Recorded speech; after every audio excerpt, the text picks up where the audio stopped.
JP ನ್ಯೂಸ್ಗೆ ಸ್ವಾಗತ. ನಾನು BN ಗೋಪಾಲಕೃಷ್ಣ. ಬಂಧುಗಳೇ, ನಮ್ಮ ಜ್ಞಾನವನ್ನು ವಿಕಾಸಗೊಳಿಸುವುದಕ್ಕಾಗಿ ಹಾಗೆಯೇ ಯಾವುದೇ ಜಾತಿ ಸಮುದಾಯಗಳು ಮಾರ್ಗದರ್ಶನ ಪಡೆದು ರೂಪುಗೊಳ್ಳಲು ಮಠಗಳು ಅವಶ್ಯಕವಾಗಿರುತ್ತದೆ. ಸಮಾಜದ ಅಭ್ಯುದಯಕ್ಕಾಗಿ ಮುನಿಗಳು ಹಿಂದಿನ ಕಾಲದಿಂದಲೇ ಜ್ಞಾನದೇಗುಲವೆಂಬ ಮಠಗಳನ್ನು ನಡೆಸಿಕೊಂಡು ಬಂದರು. ಇಂದು ನಾವು ಆದಿಜಾಂಬವ ಮಠಕ್ಕೆ ಬಂದಿದ್ದೇವೆ. ಈ ಧಾರ್ಮಿಕ ಮಠವು ಸುಮಾರು 900 ವರ್ಷಗಳ ಇತಿಹಾಸವಿದೆ. ಅಂದಿನಿಂದಲೂ ಶ್ರೀ ಕ್ಷೇತ್ರವನ್ನು ಸಂಘಟನಾತ್ಮಕವಾಗಿ ನಡೆಸಿಕೊಂಡು ಬಂದಂತಹ ಗುರು ಹಿರಿಯರು ಆದಿಜಾಂಬವ ಸಮುದಾಯಕ್ಕೆ ಬಹಳಷ್ಟು ಶ್ರಮವನ್ನು ಪಟ್ಟಿದ್ದಾರೆ. ಮಠಗಳು ಧರ್ಮದ ಉದ್ಧಾರಕ್ಕಾಗಿ ಇರುವಂತಹ ಗುರುಕುಲಗಳು. ಮಠವೆಂದರೆ ಮೂಲತಃ ಮುನಿಗಳ ವಾಸಸ್ಥಾನವೆಂದರ್ಥ. ಗುರುಕುಲವೆಂಬ ಮಠದಲ್ಲಿ ಬರುವಂತಹ ಭಕ್ತಾದಿಗಳಿಗೆ ಮತ್ತು ಜನಸಮೂಹಕ್ಕೆ ಉತ್ತಮವಾದ ವಿಚಾರಗಳನ್ನು ತಿಳಿಸಿ ಭೇದ ಭಾವಗಳೆಂಬುದನ್ನು ಮರೆಸಿ ಸಮಚಿತ್ತ ಭಾವದಿಂದ ಎಲ್ಲರಲ್ಲೂ ಒಂದಾಗಲು ಮಠಗಳಲ್ಲಿ ಮುನಿಗಳು ಶ್ರಮಿಸುತ್ತಿದ್ದರು.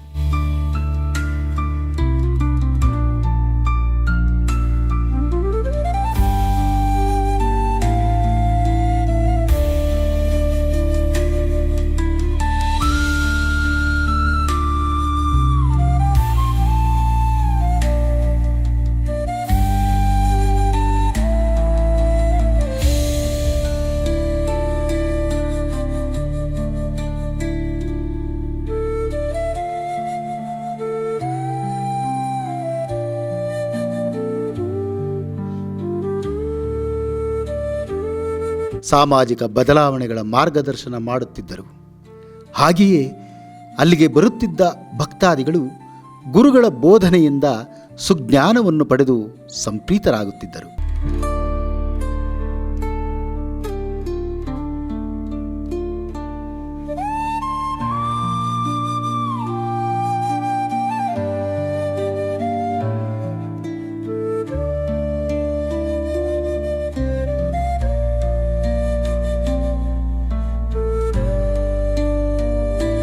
ಸ್ನೇಹಿತರೆ, ಆದಿಜಾಂಬವ ಮಾದಿಗರ ಮೂಲ ಪುರುಷ.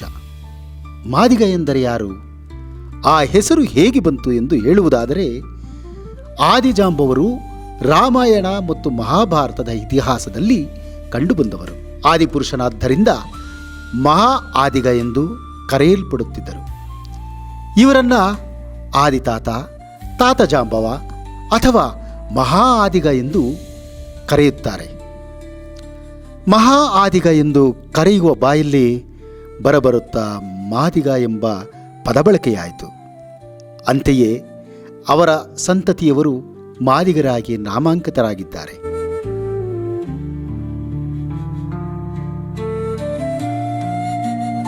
ಪ್ರಸಿದ್ಧ ಗ್ರಂಥ ರಾಮಾಯಣದಲ್ಲಿ ಸೀತಾನ್ವೇಷಣ ಸಮಯದಲ್ಲಿ ಆಂಜನೇಯನ ಜೊತೆ ಹಿರಿಯರಾದ ಜಾಂಬವಂತರು ರಾಮಸೇವಕರಾಗಿ ಮಹಾಪಾತ್ರವನ್ನು ವಹಿಸಿದ್ದಾರೆ. ಹಾಗೆಯೇ ಶ್ರೀಕೃಷ್ಣ ಪರಮಾತ್ಮ ಶಮಂತಕಮಣಿ ಜಾಂಬವಂತನಲ್ಲಿದೆ ಎಂದು ತಿಳಿದು ಕೃಷ್ಣನು ಮಣಿಯನ್ನು ಹುಡುಕುತ್ತಾ ಜಾಂಬವಂತನ ಬಳಿಗೆ ಬಂದಂತಹ ಸಂದರ್ಭದಲ್ಲಿ ಜಾಂಬವಂತನಿಗೂ ಶ್ರೀಕೃಷ್ಣನ ಮಧ್ಯೆ ಯುದ್ಧವು ಪ್ರಾರಂಭವಾಗುತ್ತದೆ. ಆ ಯುದ್ಧದಲ್ಲಿ ಶ್ರೀಕೃಷ್ಣ ಜಾಂಬವಂತನನ್ನು ಮಣಿಸುತ್ತಾರೆ. ಸೋತು ಶರಣಾಗತನಾದ ಜಾಂಬವಂತನು ಶಮಂತಕಮಣಿಯನ್ನು ಹಾಗೂ ತನ್ನ ಮಗಳಾದ ಜಾಂಬವತಿಯನ್ನು ಕೊಟ್ಟು ವಿವಾಹ ಮಾಡಿದಂತಹ ಮಹಾಮೂಲ ಪುರುಷ ಆದಿಜಾಂಬವ. ಈ ಮಠದ ಮೂಲ ಸ್ಥಾನ ಚಿತ್ರದುರ್ಗದ ಹಿರಿಯೂರು ತಾಲೂಕು ಕೋಡಿಹಳ್ಳಿಯಲ್ಲಿ ಆದಿಜಾಂಬವ ಮೂಲ ಮಠವಿದೆ.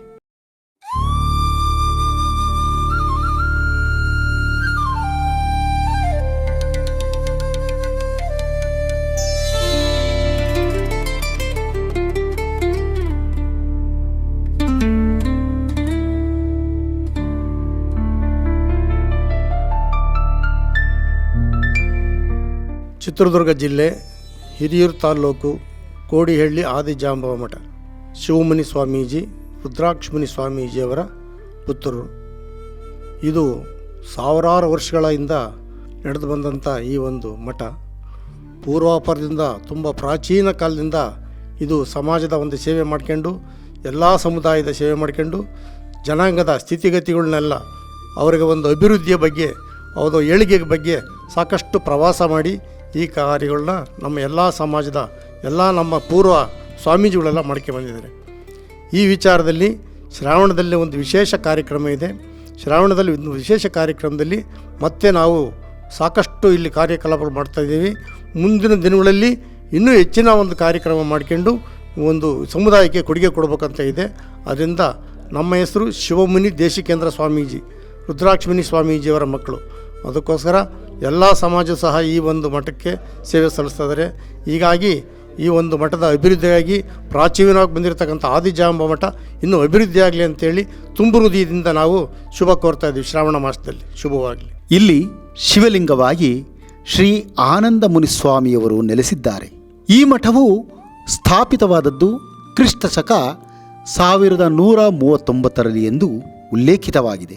ಆದಿಜಾಂಬವ ಮಠದಲ್ಲಿ ಮಾದಿಗ ಸಮುದಾಯಕ್ಕೆ ಗುರುಗಳಾಗಿ ಮಹಾಸೇವೆಯನ್ನು ಸಲ್ಲಿಸಿದಂತಹ ಶ್ರೀ ಅಖಿಲಾಂಡ ಮುನಿಸ್ವಾಮಿಗಳು, ಶ್ರೀ ಶಿವಮುನಿಸ್ವಾಮಿಗಳು ಮತ್ತು ಶ್ರೀ ಮಾರ್ಕಂಡೇಯ ಮುನಿಸ್ವಾಮಿಗಳು ಇವರಿದ್ದಂತಹ ಕಾಲಘಟ್ಟದಲ್ಲಿ ಸಮುದಾಯಕ್ಕಾಗಿ ಬಹಳಷ್ಟು ಶ್ರಮಪಟ್ಟು ಮಠದಲ್ಲಿ ಪೂಜನೀಯ ಸ್ಥಾನದಲ್ಲಿದ್ದಾರೆ.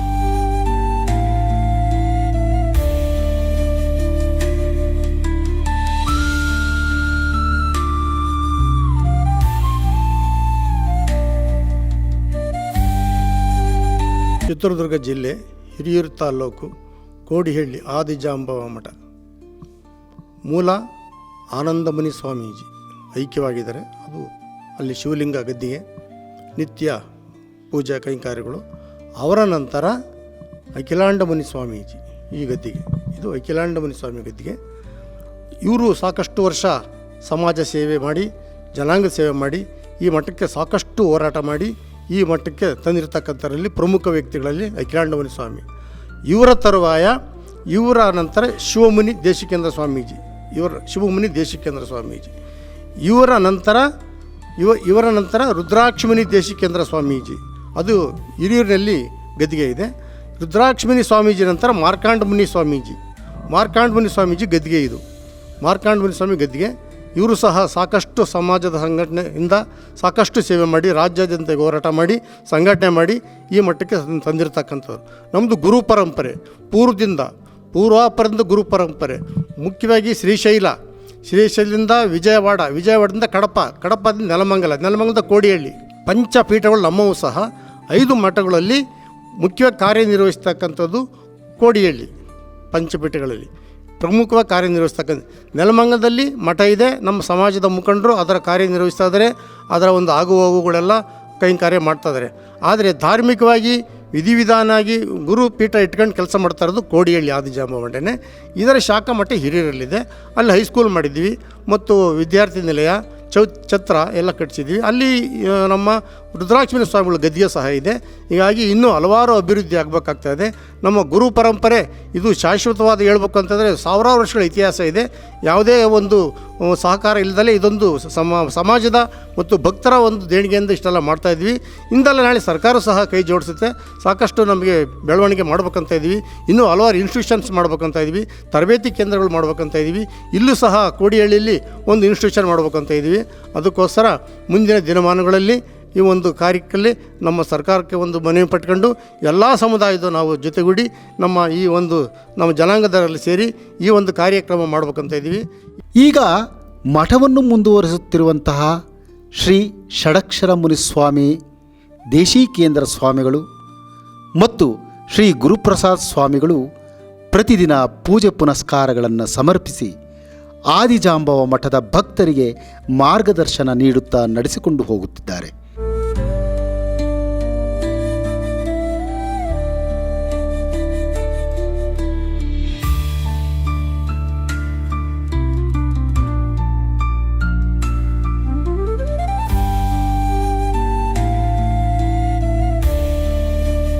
ಮಠಕ್ಕೆ ಬರುವ ಭಕ್ತಾದಿಗಳು ಸುಜ್ಞಾನವನ್ನು ಪಡೆದು ಧನ್ಯರಾಗುತ್ತಿದ್ದಾರೆ.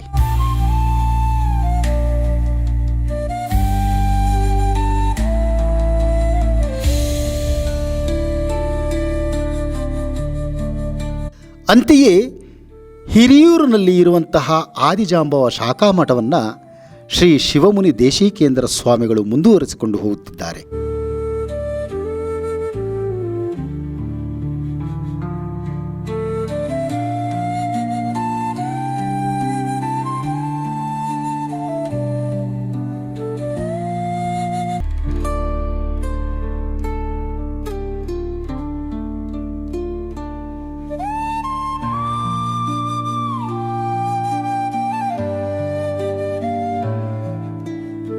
ಜ್ಞಾನ ದೇಗುಲವನ್ನಾಗಿ ಮಾಡಿ ಮಕ್ಕಳ ವಿದ್ಯಾಭ್ಯಾಸ ಮಾಡಿಸುವುದು, ಬಂದಂತಹ ಭಕ್ತಾದಿಗಳಿಗೆ ಉತ್ತಮ ಸಲಹೆಗಳನ್ನು ಕೊಟ್ಟು ಮಾರ್ಗದರ್ಶನಗಳನ್ನು ನೀಡಿ ಆದಿಜಾಂಬವ ಶಾಖಾ ಮಠವನ್ನು ದಿವ್ಯ ಜ್ಯೋತಿಮಯವಾಗಿ ಬೆಳಗಿಸುತ್ತಿದ್ದಾರೆ.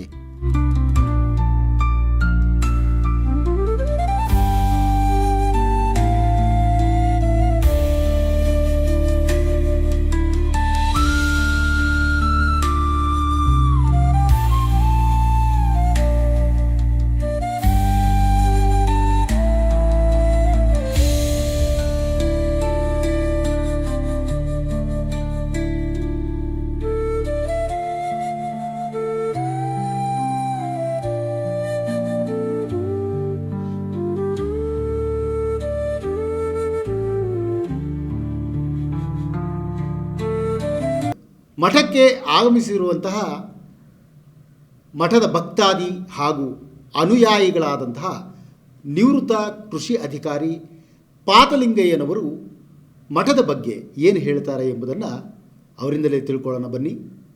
ನಾನು ಪಾತಲಿಂಗಯ್ಯ ಅಂತ,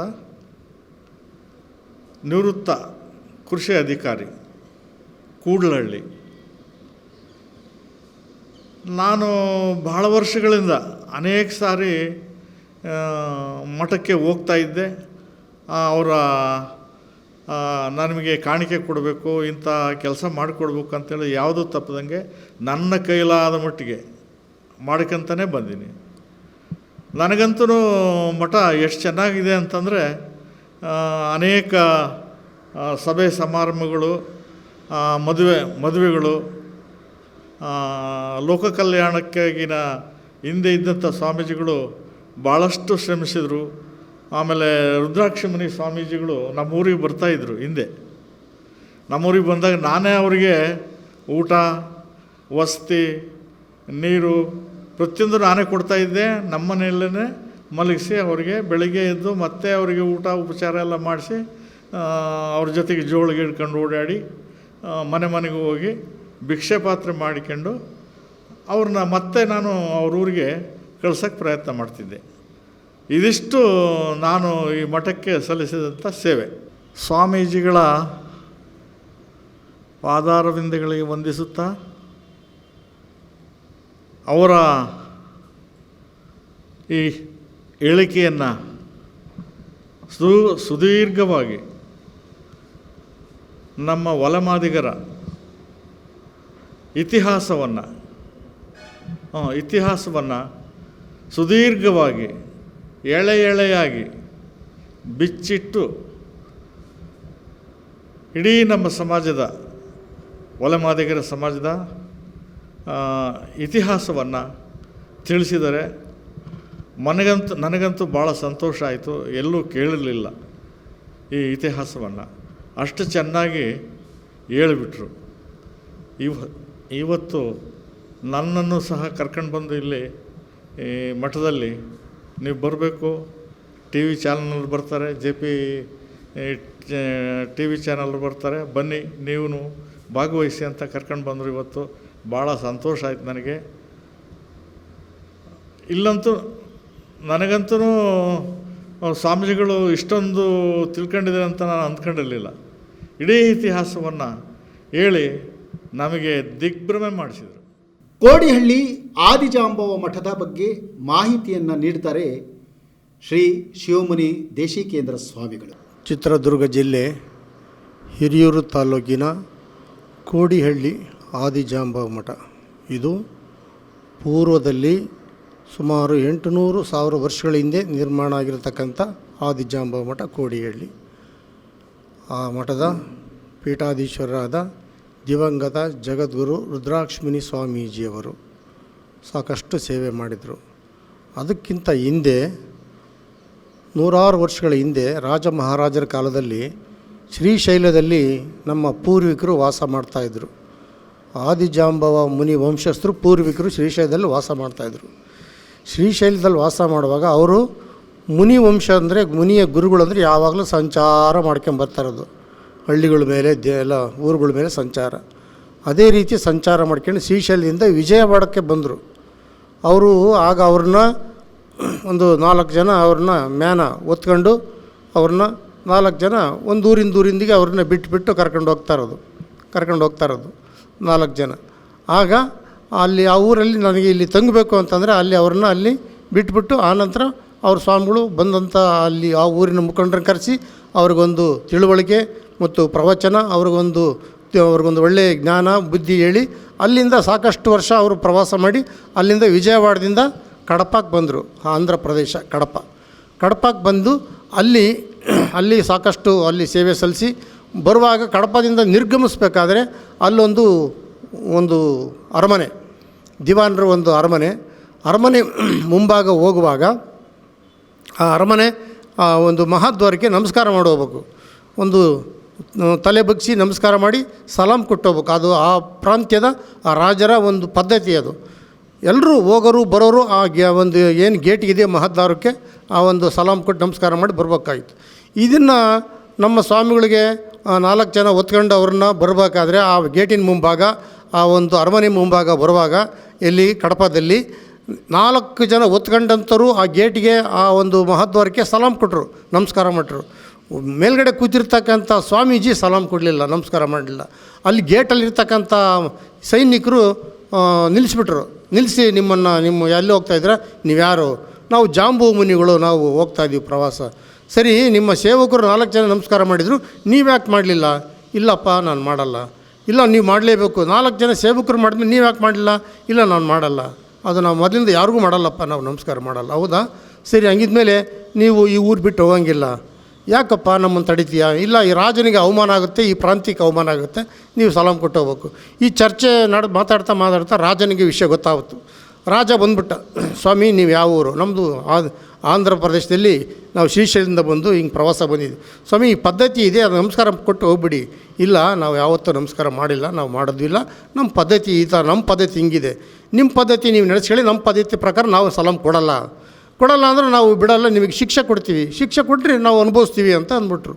ಸರಿ, ಆಗಿದ್ಮೇಲೆ ಇವರು ಕೊಡಲ್ಲಪ್ಪ, ಇವರು ಈ ಸ್ವಾಮಿಗಳನ್ನ ನಮ್ಮ ಅರಮನೆ ಒಳಗೆ ಒಂದು ರೂಮಿಗೆ ಕೂಡಾಕ್ಬಿಟ್ಟು ಮೆಣಸಿನ್ಕಾಯಿ ಇಟ್ಬಿಟ್ಟು ಹೊಗೆ ಕೂಡಾಕ್ಬಿಟ್ರಿ ಅಂತಂದರು. ಸರಿ, ಯಾವಾಗ ಆ ಸ್ವಾಮಿಗಳನ್ನ ಒಂದು ರೂಮಿಗೆ ಅವ್ರನ್ನ ಕೂಡಿಟ್ಟು ಒಂದು ಬಂಧಿಸಿಬಿಟ್ಟು ಮೆಣಸಿನ್ಕಾಯಿ ಎಲ್ಲ ತುಂಬಿಟ್ಟು ಕಿಟಕಿ ಬಾಗಿಲೆಲ್ಲ ಮುಚ್ಚಿಬಿಟ್ಟು ಬೆಂಕಿ ಹಾಕ್ಬಿಟ್ರು. ಸರಿ, ಚೆನ್ನಾಗಿ ಹುರಿದ ಮೇಲೆ 3 ದಿನ ಎದ್ದು ನೋಡ್ತಾರೆ, ಸ್ವಾಮಿ ತಪಸ್ಸು ಮಾಡ್ತಾಯಿದ್ದಾರೆ, ಬೂದಿಲಿ ತಪಸ್ಸು ಮಾಡ್ತಾಯಿದ್ದಾರೆ. ಆಗ ಇವರು ವಾಯುವಲ್ಲಿ ಒಂದು ಯೋಗ ಸ್ತಂಭದಿಂದ ಒಂದು ತನ್ನ ಉಸಿರನ್ನ ಹಿಡ್ಕೊಂಡು ಯೋಗ ಮಾಡ್ತಕ್ಕಂಥ ಶಕ್ತಿ ಇದೆ. ಯೋಗ ಶಕ್ತಿಯಿಂದ ಇವರು ಉಸಿರಾಟ ನಿಲ್ಲಿಸ್ತಕ್ಕಂಥ ಶಕ್ತಿ ಇಟ್ಕೊಂಡು ಇವರು ನಿಂತಿದ್ದಾರೆ. ಅದಕ್ಕೆ ಇವರಿಗೆ ಇದು ಬೇಡ, ಇನ್ನೊಂದು ಮಾಡೋಣ. ಏನಂದರೆ ಒಂದು ಗುಂಡಿ ತೆಗೀರಿ ಅಂದ್ರಂತೆ. ಒಂದು 50 ಅಡಿ ಗುಂಡಿ ತೆಗೆದು ಅದಕ್ಕೆ ಸುಣ್ಣ ತುಂಬಿಟ್ಟು ಅದಕ್ಕೆ ನೀರು ಹಾಕ್ಬಿಟ್ಟು ನೀವು ಕುಂಡ್ರಿಸ್ಬಿಟ್ರಂತ ಸ್ವಾಮಿನ. ಈಗಲಾದರೂ ಹೇಳ್ರಿ, ನಿಜ ಒಪ್ಪಿಕೊಳ್ರಿ, ಈಗಲಾದ್ರೂ ನಮಸ್ಕಾರ ಮಾಡಿ. ಇಲ್ಲ, ಮಾಡಲ್ಲ ಅಂತ. ಸರಿ, ಆ ಗುಂಡಿ ತುಂಬಿಬಿಟ್ಟು ಸುಣ್ಣನ ಅದಕ್ಕೆ ನೀರು ಹಾಕ್ಬಿಟ್ಟು ಆನೆಗಳಿಂದ ಒಂಟೆಯಿಂದ ನೀರು ತರಿಸಿ ತುಂಬಿಸ್ಬಿಟ್ಟು ಸ್ವಾಮಿನಲ್ಲಿ ಕೂಡಿಸ್ಬಿಟ್ಟು ಆಮೇಲೆ ಬಂಡೆ ಎಳೆದ್ಬಿಟ್ರು ಮಣ್ಣು ಹಾಕ್ಬಿಟ್ರು. 3 ದಿನ ಆದಮೇಲೆ ತೆಗೆದು ನೋಡ್ತಾರೆ, ಅದ್ರ ಮೇಲೆ ತಪಸ್ಸು ಮಾಡ್ತಾರೆ. ಇವರು ಸಹ ಯೋಗದಿಂದ ಇವರು ಬಚಾವಾದರು. ಇವ್ರಿಗೆ ಇನ್ನೊಂದು ಶಿಕ್ಷೆ ಇದೆ, 3ನೇ ಶಿಕ್ಷೆ, ಲಾಸ್ಟ್ ಶಿಕ್ಷೆ. ನೀವು ಅದನ್ನ ಒಪ್ಕೊಂಡ್ರೆ ನಿಮಗೆ ಇಲ್ಲಿಂದ ಬಿಡ್ತೀವಿ, ಇಲ್ಲಿ ಬಿಡೋಕ್ಕಾಗಲ್ಲ, ನೀನು ಯಾವ ಶಿಕ್ಷೆ ಕೊಟ್ಟರು ನಾವು ಅನುಭವಿಸ್ತೀವಪ್ಪ ಅಂತ ಸ್ವಾಮಿ. ಸರಿ, ಆಗ ಗೌರಿ ಪಾಷಾಣ,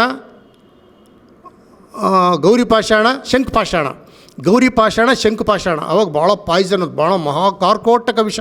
ಶಂಖುಪಾಷಾಣ, ಗೌರಿಪಾಷಾಣ. ಈಗ ಏನು ನಾವು ಟಿಕ್20 ಪಾಲಿಡಲ್ ಅಂತೀವಲ್ಲ ಇಂಗ್ಲೀಷ್ನಲ್ಲಿ, ಶಂಖಪಾಷಾಣ, ಗೌರಿಪಾಷಾಣ ಭಾಳ ಭಯಾನಕ ವಿಷ.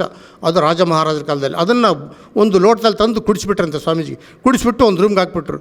ಬೆಳಗ್ಗೆ ಎದ್ದು ನೋಡಿದ್ರೆ ತಪಸ್ಸು ಮಾಡ್ತಾಯಿದ್ದಾರೆ. ಕೊನೆಗೆ ಅಲ್ಲಿರ್ತಕ್ಕಂಥ ಈ ಮಂತ್ರಿಗಳು, ಸೈನ್ಯಾಧಿಕಾರಿಗಳು, ಬುದ್ಧಿವಂತರು, ಜ್ಞಾನಿಗಳು, ಮಹಾರಾಜರೇ ಇವರು ಭಾಳ ಜ್ಞಾನಿಗಳು, ಭಾಳ ಬುದ್ಧಿವಂತರು, ತಪಸ್ವಿಗಳು, ಇವ್ರಿಗೆ ಈ ರೀತಿ ನೀವು ಪರೀಕ್ಷೆ ಮಾಡೋದಲ್ಲ, ನೀವೇನಾದರೂ ಮಾಡಿ ಅವರಿಗೆ ಒಂದು ಗೌರವ ಕೊಟ್ಟು ಅವ್ರಿಗೊಂದು ನೀವು ಗೌರವ ಕೊಡಬೇಕು, ಅವರಿಗೆ ನಮಸ್ಕಾರ ಮಾಡಿಸೋದು ಬೇಡ ಅಂತ ಹೇಳಿರಂತೆ. ಆಗ ಸ್ವಾಮೀಜಿ ಏನೋ ನಮ್ಮಿಂದ ತಪ್ಪಾಗಿದೆ, ಸ್ವಲ್ಪ ನಮ್ಮ ಕಡೆ ಕ್ಷಮಿಸಿ, ನೀವು ನಮಸ್ಕಾರ ಮಾಡಬೇಡಿ. ಹೌದೇನಪ್ಪ, ಮಾಡಲ್ಲ, ಒಂದು ದೊಡ್ಡದೊಂದು ಬಂಡೆ ತಗೊಂಬರ್ರಪ್ಪ, ನಿಮ್ಮ ಆನೆ ಐತಲ್ಲ, ಆನೆ ಕಡೆಯಿಂದ ಉಲ್ಟಿಸ್ಕೊಂಡು ಒಂದು ಆಳೆತ್ತರ ಬಂಡೆ ತಗೊಂಬರ್ರಿ ಅಂದ್ರಂತೆ. ಆಳೆತ್ತರ ಬಂಡೆ ತಂದು ಉಳಿಸ್ಕೊಂಬ ರಾಜ ಆಳೆತ್ತರ ಬಂಡೆ ತಂದು ಆ ಗೇಟ್ ಮುಂದೆ ನಿಲ್ಲಿಸಿದಂತೆ, ಮಹಾದ್ವಾರದ ಮುಂದೆ ನಿಲ್ಲಿಸಿದ ಮೇಲೆ ಆವಾಗ ನೀವೆಲ್ಲ ದೂರ ಹೋಗ್ರಿ ಅಂದ್ರಂತೆ. ನಮ್ಮ ಸ್ವಾಮೀಜಿ ದೂರ ಹೋಗ್ರಿ ಅಂದ್ರೆ ಆ ಕಡೆ ಈ ಕಡೆ ಎಲ್ಲ ಹೋಗ್ಬಿಟ್ರಂತೆ. ಆವಾಗ ನಮ್ಮ ಸ್ವಾಮೀಜಿ ಎರಡೂ ಕೈ ಎತ್ತಿಬಿಟ್ಟು ನಮಸ್ಕಾರ ಮಾಡಿಬಿಟ್ಟು ಶಂಭೋ ಅಂತ ನಮಸ್ಕಾರ ಮಾಡಿ ಹೇಳಿದ್ರು. ಆವಾಗ ಆ ಬಂಡೆ ಎರಡು ಹೋಳು ಆಗ್ಬಿಡ್ತಂತೆ, ಎರಡು ಹೋಳು. ಆಗ ಹೇಳಿದ್ರಂತೆ, ನೋಡಪ್ಪ, ನಾನೇನಾದರೂ ನಿಮ್ಮ ರಾಜನಿಗೆ ನಮಸ್ಕಾರ ಮಾಡಿದರೆ ನಿಮ್ಮ ರಾಜನ ತಲೆ ಎರಡು ಹೋಳು ಆಗ್ತಿತ್ತು, ಅದು ಉಳ್ಸೋಕ್ಕೋಸ್ಕರ ನಾನು ನಮಸ್ಕಾರ ಮಾಡಲಪ್ಪ, ಅದು ಏನು ಮಾಡೋಣ. ಸ್ವಾಮೀಜಿ ನಮಗೆ ತಪ್ಪಾಯಿತು, ಗೊತ್ತಾಗಿಲ್ಲ ಅಂತ ಪಾದ ಪೂಜೆ ಮಾಡಿ, ಆ ರಾಜನ ಪತ್ನಿ ಅವರೆಲ್ಲ ಪಾದ ಪೂಜೆ ಮಾಡಿ ಸ್ವಾಮೀಜಿಗೆ ನವರತ್ನ ಎಲ್ಲ ಕಚ್ಚಿ ಎಲ್ಲ ಕೊಟ್ರಂತೆ. ನಾನು ನವರತ್ನ ಏನು ಬೇಡ ಅಂತ ನವರತ್ನ ಬಿಟ್ಟು ಬಂದರು. ಸರಿ, ನಿಮಗೆ ಜಮೀನು ಕೊಡ್ತೀವಿ ನಾವು, ನಮಗೆ ಜಮೀನು ಬೇಡ, ಇಲ್ಲ ನಾವು ಒಂದು 200 ಎಕರೆ ಜಮೀನು ಕೊಡ್ತೀವಿ ಅಂತ ಜಾಗಿರಿ ಜಮೀನು ಕೊಟ್ಬಿಟ್ರು. ಸ್ವಾಮಿಗಳು ನಮಗೇನು ಬೇಡ ಅಂತ ಅಲ್ಲಿಂದ ಕಡಪದಿಂದ ಸೀದಾ ನೆಲಮಂಗ್ಲಕ್ಕೆ ಬಂದರು. ಬೆಂಗಳೂರು ನೆಲಮಂಗ್ಲಕ್ಕೆ ಬಂದರು. ನೆಲಮಂಗ್ಲಕ್ಕೆ ಬಂದಾಗ ಅಲ್ಲಿನ ಪ್ರದೇಶದಲ್ಲಿ ಇರ್ತಕ್ಕಂಥ ಮುಖಂಡರು, ಯಜಮಾನರುಗಳೆಲ್ಲ ಸೇರಿ ಸ್ವಾಮಿಗಳು ಬರಮಾಡ್ಕೊಂಡು ಅಲ್ಲಿ ಅವರಿಗೆಲ್ಲ ಆತಿಥ್ಯ ಪ್ರಸಾದ ಎಲ್ಲ ವ್ಯವಸ್ಥೆ ಮಾಡಿದ ಮೇಲೆ ಅಲ್ಲಿ ಒಬ್ಬರು ವ್ಯಾಜ್ಯ, ಅಣ್ಣ ತಮ್ಮಗಳು ವ್ಯಾಜ್ಯ, ಅವು ನೆಲಮಂಗಲದಲ್ಲಿ ಅಣ್ಣ ತಮ್ಮಗಳು ವ್ಯಾಜ್ಯ, ಅಲ್ಲೇನು ಕಾರ್ಯಕಲಾಪಗಳು, ಹಬ್ಬಗಳು, ಜಾತ್ರೆ ನಡೀತಿರಲಿಲ್ಲ, ಇಬ್ಬರು ಅಣ್ಣ ತಮ್ಮಗಳು ವ್ಯಾಜ್ಯ. ಆಗ ವ್ಯಾಜ್ಯ ನಡಿಬೇಕಾದ್ರೆ ಹಿಂಗಾದ್ರೆ ಅಂತ ಯೋಚನೆ ಮಾಡ್ತಾಯಿದ್ರು. ನಮ್ಮ ಗುರುಗಳು ಹೋದ್ಮೇಲೆ ಆಗ ನೋಡಿ, ಸ್ವಾಮಿಗಳೇ ನೀವು ದಯವಿಟ್ಟು ನಮ್ಮ ಅಣ್ಣ ತಮ್ಮಗಳು ವ್ಯಾಜ್ಯ ಇದೆ, ಅಣ್ಣ ತಮ್ಮಗಳ ವ್ಯಾಜ್ಯನೇ ನೀವು ಸರಿಪಡಿಸ್ಬೇಕು, ಆಗ ನಾವು ನಿಮಗೆಲ್ಲ ಗೌರವ ಕೊಡ್ತೀವಿ. ಭಾಳ ವರ್ಷದಿಂದ ವ್ಯಾಜ್ಯ ಇದೆ. ಹೌದೇನಪ್ಪ, ಏನಪ್ಪ ವ್ಯಾಜ್ಯ? ಸ್ವಾಮಿ, ಅಣ್ಣ ತಮ್ಮಗಳು ಒಬ್ರು ಕಂಡ್ರೆ ಒಬ್ರಿಗಾಗಲ್ಲ, ಅದಕ್ಕೆ ನೀವು ಸರಿಪಡಿಸ್ಬೇಕು. ಆಯಿತು, ಒಂದು ಚೀಟಿ ಕೊಡ್ತೀನಿ, ಎಲ್ಲ ಕಡೆ ಸಾರಿಗೆ ಬಂದ್ಬಿಡು, ಇಲ್ಲಿ ಅಣ್ಣ ತಮ್ಮಗಳು ವ್ಯಾಜ್ಯ ಇದೆ, ನಾವು ಅದನ್ನು ತೀರ್ಮಾನ ಮಾಡ್ತೀವಿ, ಬರುವಾಗ ನೀವು ಅಕ್ಕಿ, ಬೇಳೆ, ಬೆಲ್ಲ ಇಟ್ಟು ತಂದಿಲ್ಲಿ ಅಡುಗೆ ಮಾಡೋಕ್ಕೆ ವ್ಯವಸ್ಥೆ ಮಾಡಿರಿ ಅಂತ ಹೇಳ್ಬಿಟ್ರು. ಆ ಚೀಟಿ ಅಲ್ಲಿ ಓಲೆ ಎಲ್ಲ ಕಡೆ ಬೆಂಗಳೂರು ಪ್ರಾಂತ್ಯ ಎಲ್ಲ ಕೊಟ್ಕೊಂಬಂದು ನೆಲಮಂಗ್ಲಕ್ಕೆ ಬಂದುಬಿಟ್ರು. ಜನ ಎಲ್ಲ ಅವತ್ತು ಬಂದುಬಿಟ್ರು. ಸ್ವಾಮೀಜಿ ಅವತ್ತು ರಾಜ ಎಲ್ಲ ಸೇರ್ಕೊಂಡೆಲ್ಲ ಒಂದು ಕೂತ್ಕೊಂಡಾರೆ, ಒಂದು ಪಂಚಾಯತಿಗೆ ಎಲ್ಲ ಜನ 100 ಜನ ಸೇರಿದೆ, ಅಡುಗೆ ಮಾಡ್ತಾ ಇದ್ದಾರೆ. ಮಾಡ್ಬೇಕಾದ್ರೆ ಸ್ವಾಮೀಜಿ ಒಂದು ಗದ್ದಿಗೆ ಮೇಲೆ ಕೂತ್ಕೊಂಡು ಒಂದು ಎಲ್ಲ ಅಣ್ಣ ತಮ್ಮಳು ಮಾತಾಡ್ತಾ ಇದ್ದಾರೆ, ಪಂಚಾಯತಿ ತೀರ್ಮಾನ ಮಾಡ್ತಾರೆ. ಪಂಚಾಯತಿ ಬೆಳಗ್ಗೆ ಕೂತಿತ್ತು 6 ಗಂಟೆಗೆ ಕೂತ್ಗೆ 9, 10, 11, 12 ಗಂಟೆ, 3 ಗಂಟೆ ಆದರೂ ಎದ್ದೇಳಿಲ್ಲ. ಆ ಸ್ವಾಮೀಜಿ ಧರ್ಮಪತ್ನಿ ಅಂದ್ಬಿಟ್ರು, ಈ ವಯಸ್ಸಾಗೈತೆ, 75 ವರ್ಷ ಆಗೈತೆ, 75-80 ವರ್ಷ ಆಗೈತೆ ಸ್ವಾಮೀಜಿಗೆ, ಊಟ ಆಗಿಲ್ಲ, 3 ಗಂಟೆ ಆದರೂ ಊಟ ಆಗಿಲ್ಲ ಅಂದ್ಬಿಟ್ಟು ಧರ್ಮಪತ್ನಿ ಒಂದು ಚೆಂಬು ನೀರು ತಂದು ತಲೆ ಮೇಲೆ ಸೆರಗಾಕೊಂಡು ಒಂದು ಚೆಂಬು ನೀರು ತಂದು ಸ್ವಾಮೀಜಿ ಮುಂದೆ ಇಟ್ಬಿಟ್ರು, ಊಟಕ್ಕೆ ಬರಲಿ ಅಂತ. ಆಗಿನ ಪದ್ಧತಿ ನೀರು ಕೊಟ್ಟು ಊಟಕ್ಕೆ ಕರೆದಿತ್ತು. ಯಾರೇ ಮನೆಗೆ ಬಂದ್ರೂ ಕೈಗೆ ನೀರು ಕೊಟ್ಟು ಊಟಕ್ಕೆ ಬನ್ನಿ ಮನೆ ಒಳಕ್ಕಂತ ಪದ್ಧತಿ. ಅದಕ್ಕೆ ಜನಗಳು ಮುಂದೆ ಕರೆದ್ರೆ ಗೊತ್ತಾಗುತ್ತೆ ಅಂದ್ಬಿಟ್ಟು ಆ ತಾಯಿ ತಂದುಬಿಟ್ಟು ಮುಂದೆ ಇಟ್ಬಿಟ್ರು ನೀರನ್ನ, ಚೆಂಬು. ಜನ ಎಲ್ಲ ನೋಡ್ಬಿಡ್ತು. ಸರಿ, ಸ್ವಾಮೀಜಿ ಪಂಚಾಯತಿ ಮಾಡಿ ಸಾಯಂಕಾಲ 6:30-7 ಗಂಟೆಗೆ ಪಂಚಾಯತ್ ತೀರ್ಮಾನ ಆಯಿತು. ತಮ್ಮತನಾದರೂ ಎಲ್ಲ ತಾಯಿ ಮಕ್ಕಳಾದರೂ ಚೆನ್ನಾಗಾಯಿತು. ಆ ನಂತರ ಸ್ವಾಮೀಜಿ ಬಂದುಬಿಟ್ರು, ಅವರು ವಾಸ ಸ್ಥಳಕ್ಕೆ ಬಂದು ಅಲ್ಲಿ ಸ್ವಾಮೀಜಿಗೆ ಒಂದು ಬಿಡದಿ ಒಂದು ವ್ಯವಸ್ಥೆ ಮಾಡಿದರು. ವಾಸ್ತವ್ಯಕ್ಕೆ ಬಂದು ಅವರ ಧರ್ಮಪತ್ನಿ ಕೇಳ್ತಾ ಇದ್ದಾರೆ, ನೀನು ಅಷ್ಟು ಜನ ಸಭೆ ಸೇರಿತ್ತು, ಅಷ್ಟು ಜನ ಸಭೆ ಸೇರಿದಾಗ ನನ್ನ ಎಲ್ಲರಿದ್ರಿಗೂ ನೀನು ಊಟಕ್ಕೆ ಕರಿಯಕ್ಕೆ ತಂದುಬಿಟ್ಟು ನೀನು ಚೆಂಬು ನೀರಿಟ್ಬಿಟ್ಟೆ, ನನಗೆ ಅವಮಾನ ಮಾಡಿಬಿಟ್ಟೆ ನೀನು. ಇಲ್ಲ ಸ್ವಾಮಿ, ವಯಸ್ಸಾಗಿದೆ ನಿಮಗೆ, ಕಾಲಕ್ಕೆ ಸರಿಯಾಗಿ ಪ್ರಸಾದ ತಗೋಬೇಕು, ಬೆಳಗಿಂದ ನೀವು ನೀರು ಕುಡಿದಿಲ್ಲ, ಪಂಚಾಯತಿ ಮಾಡೋಕ್ಕೆ ನೀವು ಅಲ್ಲಿ ಕೂತು ನೀವು ಹಿಂಗೆಲ್ಲ ಆಯ್ತು ಅಂತ ನನಗೆ ನೋವಾಯಿತು, ಅದಕ್ಕೆ ಊಟಕ್ಕೆ ನಾವು ತಂದಿಟ್ಟೆ ನೀರು. ಇಲ್ಲ, ಅದು ಅವಮಾನ, ನನಗೆ ಅಗೌರವ ಆಯಿತು, ಅದು ನಿನಗೆ ಕ್ಷಮೆ ಇಲ್ಲ, ತಪ್ಪು ಮಾಡಿದ್ಯಾ, ಶಿಕ್ಷೆ ಕೊಡ್ತೀನಿ ಅಂದ್ರಂತೆ. ಸ್ವಾಮಿ, ನೀವು ಶಿಕ್ಷೆ ಕೊಟ್ಟರೆ ನಾನು ತಗೊಂತೀನಿ ಶಿಕ್ಷೆನ. ಹೌದಾ, ಆಯಿತು, ತಲೆ ತಗ್ಗಿಸಿ ತಗೋಣ ಪಟ್ಟಕ್ಕೆ ಕತ್ತಿ ತಗೊಂಡು ಸ್ವಾಮಿಗಳು ಕಡ್ದುಬಿಟ್ರೆ ಆ ತಾಯಿನ ಕಡ್ದು ತಗೋಣ ರುಂಡ ಬೇರ್ಪಟ್ಬಿಡ್ತು. ಅಲ್ಲಿ ಬಂದಿರ್ತಕ್ಕಂಥವ್ರು ಎಲ್ಲ ನೋಡಿಬಿಟ್ರು. ನೋಡಿದ ಮೇಲೆ ಈಗ ಅದು ಎಲ್ಲ ವಿಷಯ ಗೊತ್ತಾಗ್ಬಿಡ್ತು. ಸೀದಾ ಮಧುಗಿರಿ ಕೋರ್ಟು, ಬೆಂಗಳೂರು ಕೋರ್ಟ್ ಇರಲಿಲ್ಲ ಅಂತ, ಅವಾಗ ಬೆಂಗಳೂರು ಕೋರ್ಟ್ ಇರಲಿಲ್ಲ, ಮಧುಗಿರಿದ ಕೋರ್ಟ್ ಅಂತ ಭಾಳ ಜೋರಿತ್ತಂತೆ. ಮಧುಗಿರಿ ಕೋರ್ಟಿಂದ ನ್ಯಾಯಾಧೀಶ ಕುದುರೆ ಹಾಕ್ಯಂಬಂದ್ಬಿಟ್ರಂತೆ. ಕುದುರೆ ಹಾಕ್ಯಂಬಂದ್ಬಿಟ್ಟು, ಇಲ್ಲಿ ಯಾರು ನೀಲಮುನಿ ಸ್ವಾಮಿ, ಯಾರು ನಾವೇ, ನಿಮ್ಮ ಪತ್ನಿ ಕಡ್ದಿರಲ್ಲ ನೀವೇ? ಹೌದು, ನಾವೇ ಕಡ್ದಿತ್ತು, ನಾನೇ. ಸರಿ, ನಾಳೆ ಬೆಳಗ್ಗೆ ನೀನು ಕೋರ್ಟಿಗೆ ಅಟೆಂಡ್ ಮಾಡ್ಬೇಕಪ್ಪ. ಅಲ್ಲಿ ಇಬ್ಬರನ್ನ ಪೊಲೀಸು ಅಮಲ್ದಾರರು ಯಾರು ಪೊಲೀಸರು ಇಬ್ಬರು ಬಿಟ್ಟು ಬೆಳಗ್ಗೆ ಇವ್ರನ್ನ ಕೋರ್ಟಿಗೆ ಕರ್ಕೊಂಡೋದ್ರು. ಎಲ್ಲಿಗೆ? ಅದು ಇದಕ್ಕೆ ಮಧುಗಿರಿಗೆ. ಜನ ಎಲ್ಲ ಹಿಂದೆ ಹೋಗ್ಬಿಡ್ತು, 100 ಜನ 1000 ಜನ ಹಿಂದೆ ಹೋಗ್ಬಿಡ್ತು. ಸ್ವಾಮಿಗಳಿಗೆ ಜೈಲಿಗೆ ಹಾಕ್ತಾರೆ, ಸ್ವಾಮಿಗಳಿಗೆ ಶಿಕ್ಷೆ ಕೊಡ್ತಾರೆ, ಗಲ್ಲು ಶಿಕ್ಷೆ ಕೊಡ್ತಾರೆ ಅಂತ. ಆಗ ಹೋದಾಗ ಸರಿ, ರಾತ್ರಿ ಬೆಳಗ್ಗೆ ಹೋದ್ಮೇಲೆ ಯಾರೋ ನ್ಯಾಯಾಧೀಶ ಸಂಜೆ ಹೋಗಿ ಮಲ್ಕೊಂಡಂತೆ. ಮಲಗಿದ ಮೇಲೆ ನ್ಯಾಯಾಧೀಶ ನಿದ್ದೆ ಬರ್ತಾಯಿಲ್ಲ. ಎದ್ದೇಳು ಅಂತ ಐತಿ ಅಂತ ಒಂದು ಧ್ವನಿ, ಹೆಣ್ಣು ಧ್ವನಿ. ನ್ಯಾಯಾಧೀಶಿಗೆ ನಿದ್ದೆ ಬರ್ತಾಯಿಲ್ಲ, ಎದ್ದೇಳು ಅಂತ. ಕೊನೆಗೆ ಅವ್ರು ನ್ಯಾಯಾಧೀಶ ಹೆಂಡ್ತಿ, ಯಾಕೆ ನಾನು ನಿದ್ದೆ ಮಾಡ್ತಾಯಿದ್ದೀನಿ, ನಮ್ಮ ಯಜಮಾನ್ರು ಯಾಕೆ ನಿದ್ದೆ ಮಾಡ್ತಾಯಿಲ್ಲ ಅಂತ ಗಮನಿಸ್ತಾ ಇದ್ರಂತೆ. ಕೊನೆಗೆ ನಿದ್ದೆ ಬಂದಾಗ ಕೈ ಹಿಡಿದು ಎಳ್ದಂಗೆ ಆತಂತೆ ಯಾರಿಗೆ ಆ ನ್ಯಾಯಾಧೀಶನಿಗೆ. ಏನು ಹಿಂಗಾಯ್ತಲ್ಲ ಅಂತ ಎದ್ದುಬಿಟ್ಟು ಆ ಕುದುರೆ ಹತ್ರ ಹೋದ್ರಂತೆ. ಕುದುರೆ ನೋಡಿ ಆ ಕುದುರೆನ ಮೈಯೆಲ್ಲ ದವಡಿ ಹಿಂಗೆ ಸವರಿ ಆ ಜವಾನಿಗೆ ಹುಲ್ಲು ಹಾಕಪ್ಪ ಉಳ್ಳಿ ಹುಲ್ಲು ಹಾಕು ಅಂತ ಹೇಳಿ ಬಂದು ಮಲ್ಕೊಂಡ್ರು. ನ್ಯಾಯಾಧೀಶ ಬಂದು ಮಲಗಿದ್ಮೇಲೆ ಮಲ್ಕೊಂಡ್ರಂತೆ. ಆವಾಗ ಬಂತಂತೆ ಒಂದು ಚಿತ್ರ ಅವರ ಮನಸ್ಸಿನಲ್ಲಿ. ನ್ಯಾಯಾಧೀಶ, ನೀನೇನಾದರೂ ನಮ್ಮ ಪತಿ ದೇವರಿಗೆ ನಾಳೆ ಶಿಕ್ಷೆ ಕೊಟ್ಟರೆ ನಿನ್ನ ವಂಶ ನಿರ್ವಂಶ ಮಾಡ್ತೀನಿ. ನಿನ್ನ ಮಗ, ನಿನ್ನ ಪತ್ನಿ, ನೀನು 3 ಜನನೂ ನಾನು ತಗೊಂಡ್ಬಿಡ್ತೀನಿ. ಅದಕ್ಕೆ ನಮ್ಮ ಧರ್ಮ ನಮಗೆ ನನ್ನ ಪತಿ ದೇವರು ನನ್ನನ್ನು ಸಾಯಿಸಾಕಿದ್ದಾರೆ, ನನ್ನನ್ನು ಕೊಂದಿದ್ದಾರೆ. ಅದಕ್ಕೆ ಅವರು ನಾನು ತಪ್ಪು ಮಾಡಿದ್ದೀನಿ, ನೀನು ಅವ್ರಿಗೆ ಶಿಕ್ಷೆ ಕೊಡೋಂಗಿಲ್ಲ.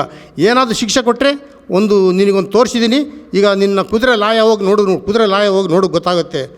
ಏನಂತ ಹೋಗಿ ಕುದುರೆ ಲಾಯ ನೋಡಿದ್ರೆ ಕುದುರೆ ರಕ್ತ ಕಾರ್ಕೊಂಡು ಸತ್ತೋಗ್ಬಿಟ್ಟಿದೆ.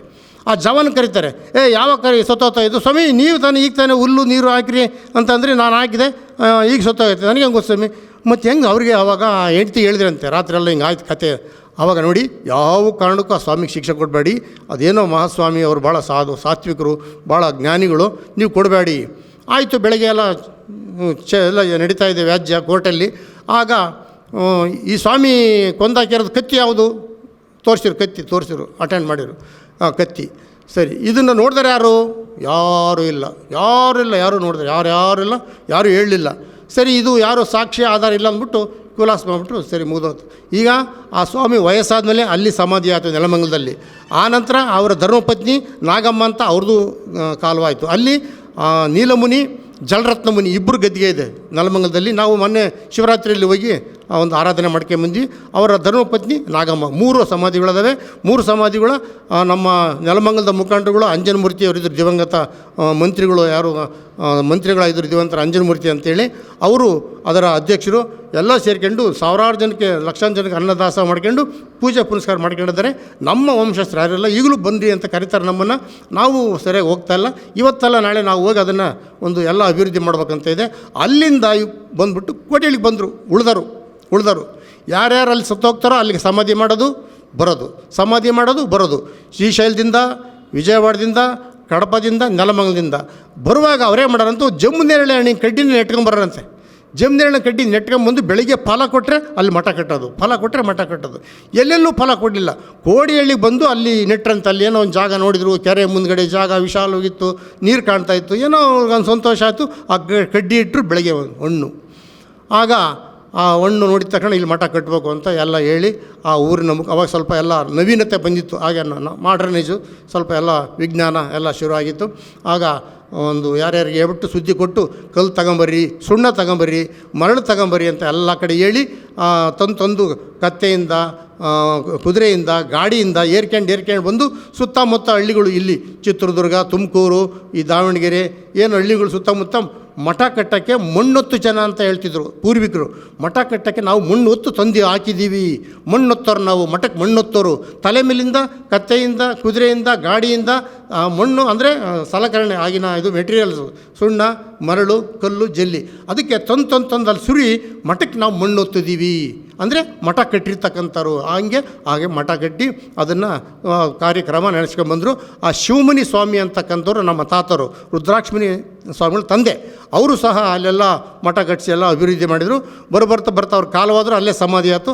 ಅವರ ಮಗ ರುದ್ರಾಕ್ಷಮುನಿ ಸ್ವಾಮಿಗಳು ಅವರು ಅಲ್ಲಿ ಓಡಾಡ್ಕೊಂಡು, ಎಲ್ಲ ಕಡೆ ಓಡಾಡ್ಕೊಂಡು ರಾಜ್ಯಾದ್ಯಂತ ಪ್ರವಾಸ ಮಾಡಿ, ಅವರಿಗೆ ರಾಜ್ಯದ ಎಲ್ಲ ಧರ್ಮಾಧಿಕಾರಿಗಳು, ರಾಜ್ಯದ ಎಲ್ಲ ಪಕ್ಷದ ಮಂತ್ರಿಗಳು ಎಲ್ಲ ಸಂಪರ್ಕ ಪ್ರವಾಸ ಮಾಡ್ಕೊಂಡು, ಆದಿಚುಂಚನಗಿರಿ ಬಾಲಗಂಗಾಧರ ಮಹಾಸ್ವಾಮಿಗಳು ತುಂಬ ಆತ್ಮೀಯರು ಯಾರಿಗೆ, ನಮ್ಮ ರುದ್ರಾಕ್ಷಮುನಿ ಸ್ವಾಮಿಗಳಿಗೆ. ಹಿರಿಯೂರಿನಲ್ಲಿ ಜಾಗ ತಗೊಂಬಿಟ್ರು ನಮ್ಮ ರುದ್ರಾಕ್ಷಮುನಿ ಸ್ವಾಮಿಗಳು.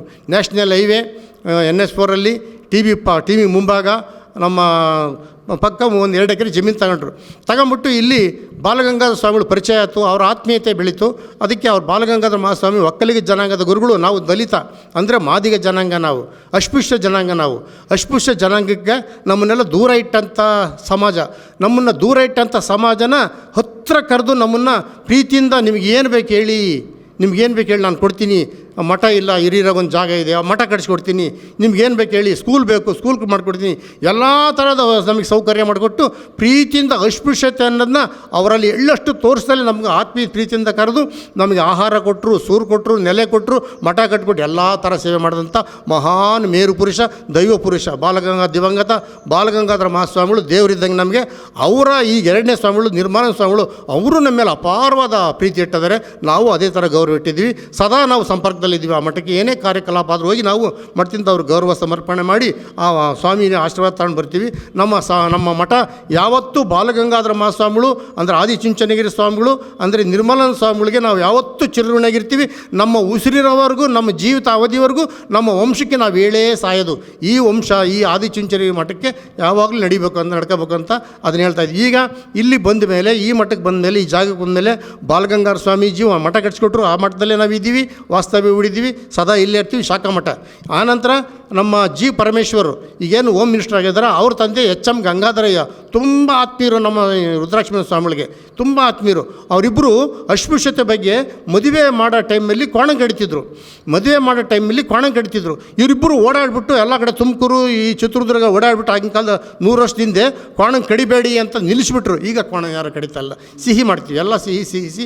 ಎರಡನೇ ದಿವಸ ಅವ್ರು ಏನಾರ ಮಾಡ್ಕೊಳ್ಳಿ, ಪ್ರಾರಂಭ ದಿನವೇ ಕೋಣ ಕಡಿಯೋರು, ಮುಹೂರ್ತ ದಿನವೇ ಕೋಣ ಅದಿತ್ತು. ನಾವು ಊಟಕ್ಕಿಂತ ಮುಂಚೆ ಅವರಿಬ್ಬರು ಸೇರಿ ಯಾರು ಎಚ್.ಎಂ. ಗಂಗಾಧರಯ್ಯ, ಜಿ ಪರಮೇಶ್ವರ ತಂದೆ ರುದ್ರಾಕ್ಷ ಸ್ವಾಮಿಗಳು ಒಂದು ಕ್ರಾಂತಿಕಾರಿಯಾಗಿ ಎಲ್ಲ ಓಡಾಡಿಬಿಟ್ಟು ಆ ಕೋಣ ಕಡೆ ನಿಷೇಧ ಮಾಡಾಕ್ಬಿಟ್ರು.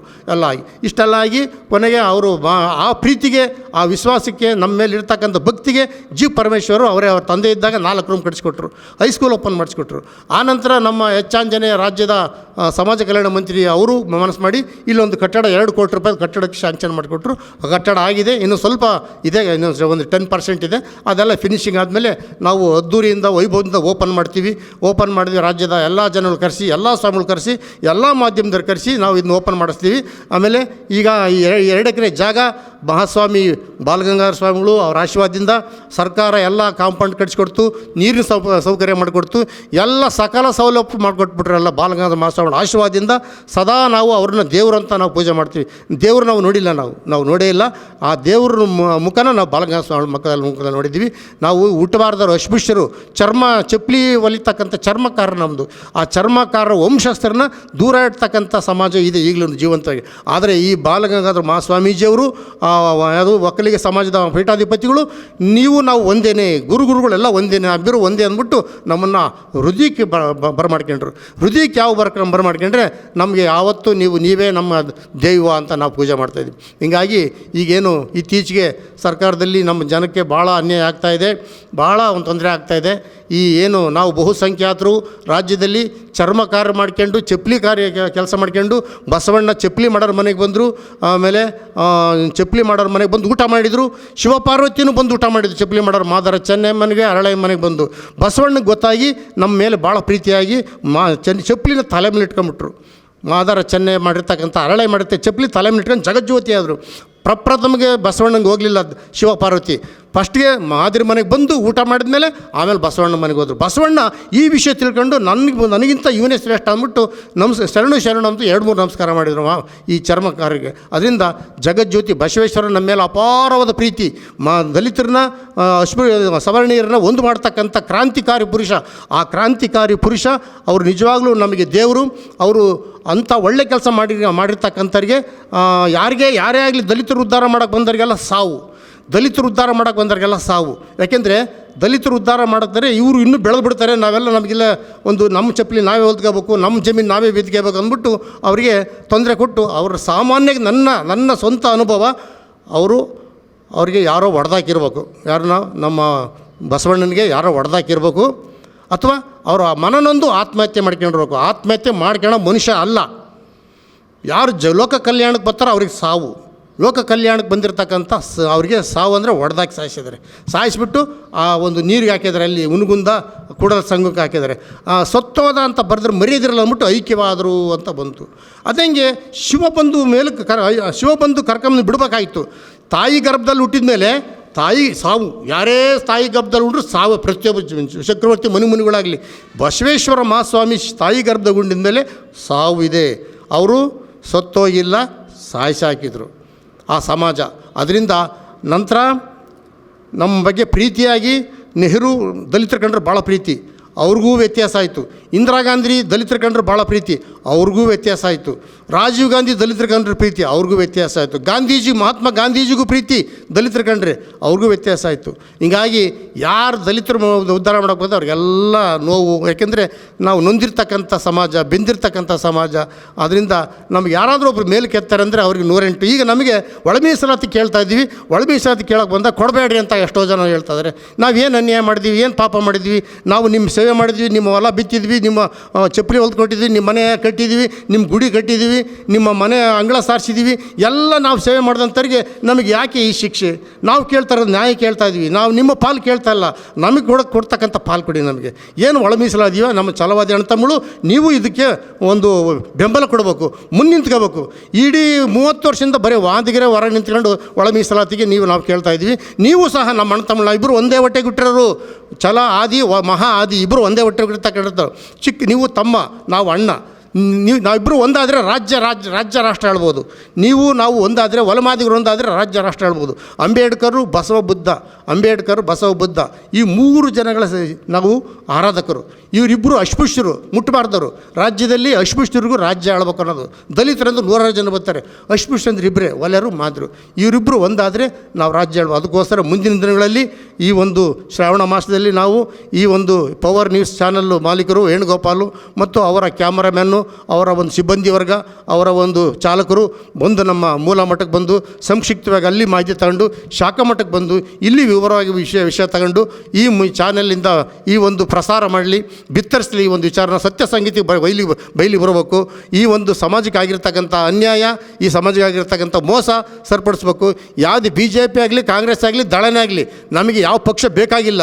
3 ಪಕ್ಷನೂ ಇದಕ್ಕೆ ಬೆಂಬಲ ಕೊಡಬೇಕು. ಇದಕ್ಕೆ 3 ಪಕ್ಷನೂ ಬೆಂಬಲ ಕೊಡಬೇಕು. ಇದಕ್ಕೆ ಹೆಚ್ಚಿನ ಸೇವೆ ಮಾಡಿದಂಥ ಎಲ್ಲ ಮಾಡಿದರೆ. ಎಚ್ ಆಂಜನೇಯ ಸೇವೆ ಮಾಡಿದರೆ, ಆರ್ ಬಿ ತಿಮ್ಮಾಪುರ ಸೇವೆ ಮಾಡಿದರೆ, ಆಮೇಲೆ ಎನ್ ನಾರಾಯಣಸ್ವಾಮಿ ಸೇವೆ ಮಾಡಿದರೆ, ಆಮೇಲೆ ಗೋವಿಂದ ಕಾರಜೋಳ ಸೇವೆ ಮಾಡಿದರೆ, ಫೀಲ್ಡ್ ಮಿಲ್ಸ್ವಾಮಿ JDS ಎಲ್ಲರೂ ಸೇವೆ ಮಾಡಿ, ಎಲ್ಲರೂ ಒಂದು ಮೆಟ್ಲಾಗಿ ಕೆಲಸ ಮಾಡಿ. ಯಾರನ್ನೂ ಬೈಬೇಡ್ರಿ. ಯಾಕೆ ಯಾರೆಲ್ಲ ಬೈತೀರಾ? ಬೈದ್ರೆ 3 ಬೈರಿ. ಬೈದ್ರೆ 3 ಕಳ್ರೆ. BJP ದಳ ಕಾಂಗ್ರೆಸ್ 3 ಕಳ್ರೆ. ಇಲ್ಲ ಅಂದರೆ 3ಗೂ ನೀವು ಸಮಾನತೆ ಕೊಡಬೇಕು. ಒಂದು ಪಕ್ಷದ ಬೈದರೆ ನೀವು ಒಂದು ಪಕ್ಷದ್ದು ಬೈಯೋದಂಗಿಲ್ಲ. ಅಂದರೆ ನಾವು ಎಲ್ಲ ಪಕ್ಷದವರು ಒಟ್ಟಾಗಿ ನಾವು ಕರ್ಕೊಂಡು ಹೋಗ್ತಾ ಇದ್ದೀವಿ. ನಿಮ್ಮ ಈ ಒಂದು TV channel, JP news channel, ಭಗವಂತ ನಿಮ್ಗೆ ಇನ್ನೂ ಆರೋಗ್ಯ ಕೊಟ್ಟು ಈ ಶ್ರಾವಣ ಮಾಸದಲ್ಲಿ ನಮ್ಮ ಆದಿಜಾಂಬವ ಶಾಖಾ ಮಠಕ್ಕೆ ಬಂದಿದ್ದೀರಾ. ನಮಗೆ ಭಾಳ ಸಂತೋಷವಾಯಿತು. ನಮ್ಮ ಮಠ ಈ ಒಂದು ಪೂರ್ವದಲ್ಲಿ ಇಷ್ಟೆಲ್ಲ ಮಟ್ಟು ಮಾಡಿ ಮುಂದಿನ ದಿನಗಳಲ್ಲಿ ಹೆಚ್ಚಿನ ಮಟ್ಟ ಬೆಳೆಯುತ್ತಂತ ನಮ್ಮ ನಂಬಿಕೆ ಇದೆ. ನಿಮ್ಮ ಒಂದು ಚಾನಲಿಂದ ಮಠದ ಅಭಿವೃದ್ಧಿಗೆ, ಪ್ರಚಾರಕ್ಕೆ ಮತ್ತು ಇದಕ್ಕಿನ್ನ ಒಂದು ಅಭಿವೃದ್ಧಿಗೆ ನಿಮ್ಮ ಚಾನಲ್ ಕೊಡುಗೆ ಇದೆ ಅಂತ ನಾನು ಕೇಳ್ತಾ ಇದ್ದೀನಿ. ಈ ಸಂದರ್ಭದಲ್ಲಿ ನಮ್ಮ ನಿವೃತ್ತ ಅಧಿಕಾರಿಯಾಗಿರ್ತಕ್ಕಂಥ ನಮ್ಮ ಪಾದ್ಲಿಂಗಪ್ಪ ಕೃಷಿ ಅಧಿಕಾರಿಗಳು, ನಮ್ಮ ಹಿರಿಯ ತಾಲೂಕಿನರೇ ಕೂಡ್ಲೆಳ್ಳರು, ಅವರು ನಮ್ಮ ಜೊತೆಗಿದ್ದಾರೆ. ನಮ್ಮ ವೇಣುಗೋಪಾಲು ಇದರ ಮಾಲೀಕರು, ಅವರು ಜೊತೆಗಿದ್ದಾರೆ. ಅವ್ರ ಮಠಕ್ಕೆ ಅವರ ಒಂದು ಇದಕ್ಕೆ ಹೋಗಿದ್ವಿ, ಚಾನಲ್ಗೆ, ಅವರ ಇದು ಯಾವುದು ಸ್ಟುಡಿಯೋಕ್ಕೆ ಹೋಗಿ ಆ ಸ್ಟುಡಿಯೋದಲ್ಲಿ ನಾವು ಒಂದು ಆಶೀರ್ವಾದ ಮಾಡಿದ್ವಿ ಕಳೆದ ಒಂದು 2-3 ತಿಂಗಳಿಂದ. ಭಾಳ ನಮಗೆ ಸಂತೋಷವಾಯಿತು. ಈ ಮುಂದಿನ ದಿನಗಳಲ್ಲಿ ಈ ನಿಮ್ಮ ಸಂಸ್ಥೆ ಚೆನ್ನಾಗಿ ನಡೆಯುವಂಥ ಈ ತುಂಬೃದ್ಧಿಯಿಂದ ನಮ್ಮ ಆದಿಜಾಂಬವ ಮಠದಿಂದ ಶುಭ ಕೋರ್ತಾ ಇದ್ವಿ. ಜೈ ಜಾಂಬವ, ಜೈ ಮಾದಿಗ, ಜೈ ಜಾಂಬವ, ಜೈ ಮಾದಿಗ. ಶುಭವಾಗಲಿ. ಸ್ನೇಹಿತರೆ, ಇದಿಷ್ಟು ಆದಿಜಾಂಬವ ಮಠದ ವಿಚಾರಗಳು. ಮುಂದಿನ ಸಂಚಿಕೆಯಲ್ಲಿ ಮತ್ತಷ್ಟು ಸುವಿಚಾರಗಳೊಂದಿಗೆ ಭೇಟಿಯಾಗೋಣ. ನಮಸ್ಕಾರ.